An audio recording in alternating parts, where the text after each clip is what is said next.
السلام علیکم دوستوں، کیسے ہیں؟ امید کرتا ہوں خیر و عافیت سے ہوں گے۔ آج آپ کی خدمت میں ایک بہت پیاری ویڈیو لے کر آیا ہوں، اور یہ میرا اپنا بھی الحمدللہ تجربہ ہے۔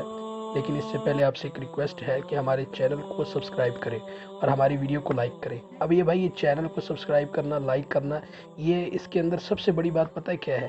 کہ کام کرنے والے کے کام کو بڑھوتری ملتی ہے۔ سب سے بڑا فائدہ یہ ہے۔ اگر ہم لوگ ویڈیو تو دیکھ لیں گے، چینل کو سبسکرائب نہیں کریں گے اور ویڈیو کو لائک نہیں کریں گے تو چینل گروتھ نہیں کرتا، آگے زیادہ سے زیادہ لوگوں تک نہیں جاتا۔ تو ویڈیو کچھ یوں ہے، ایک ایسا وظیفہ ہے جو کہ نبوی ہے، اس سے ہر دعا قبول ہوتی ہے۔ اب وہ کیا ہے؟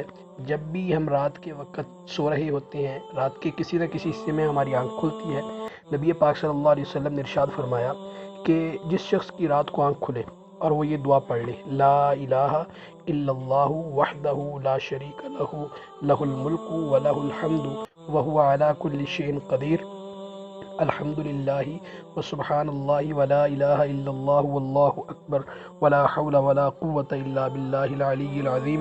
پھر اس کے بعد جو دعا کرتا ہے، اللہ تعالیٰ اس کی دعا کو قبول کرتے ہیں، اور اگر وضو کر کے نماز پڑھتا ہے تو اللہ اس کی نماز کو بھی قبول فرماتے ہیں۔ اور اس دعا کے بعد اللہم اغفر لی پڑھ لی ہے، کوئی بھی دعا پڑھ لیں جو آپ قبول کروانا چاہتے ہیں، کیونکہ بخشش کی بھی ہمیں ضرورت ہے اور دعاؤں کی بھی ضرورت ہے۔ تو جو دعا آپ مانگیں گے اللہ وہ قبول کریں گے، یہ بالکل صحیح حدیث ہے۔ اللہ تعالیٰ ہم سب کو ان باتوں پر عمل کر کے آگے دوسروں تک پہنچانے کی توفیق عطا فرمائے، آمین یا رب العالمین۔